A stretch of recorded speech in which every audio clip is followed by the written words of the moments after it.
তো হ্যালো বন্ধুরা, তোমরা সবাই কেমন আছো? তো আশা করি তোমরা সবাই অনেক বেশি ভালো আছো। তো আজকে আমি একটা ব্লগ ভিডিও নিয়ে চলে আসলাম। তো আজকে আমাদের তিন ভাইস্তা ও ভাগ্নি।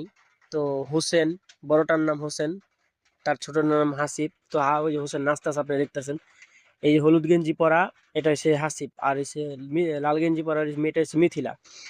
তো তারা অনেক দিন ধরে বলতাছে যে এই সুইমিং পুলে গোসল করবো, সুইমিং পুলে গোসল করবো। তো আসলে ওরকম ভাবে সময় পাই না। তো তাদেরকে সুইমিং পুলে নিয়ে ঘুরতে নিয়ে যাব, ওরকম সময়ও পাই না, যার কারণে আসা হয় না।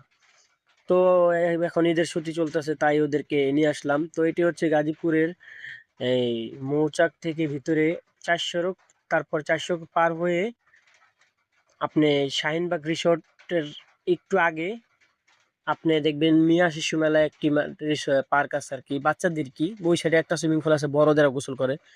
তো এখানে ওরা অনেক অনেক আনন্দ করতেছে, অনেকদিন পরে আইছে। এই যে হোসেন যে নাচতেছে, ও এর আগে একবার ঘুরে গেছে, আরো 2-3 বছর আগে।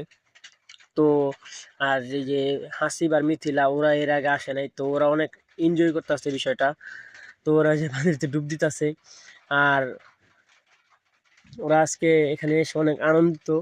তো আপনারা যারা আসতে চান অবশ্যই আসবেন। তো আপনারা যারা আসবেন তাদেরকে আপনি একটা সতর্ক দিতে চাই যে এই পানিতে গোসল করানোর পর আপনাদের বাচ্চাদের বাসায় নিয়ে ভালো পানি দিয়ে গোসল করাবেন, কারণ ওরা বাসায় আসার পরে ওদের শরীর অনেক চুলকাচ্ছিল, যেহেতু এখানে অনেক পোলাপান গোসল করে একসাথে এবং বড় মাসের গোসল করে।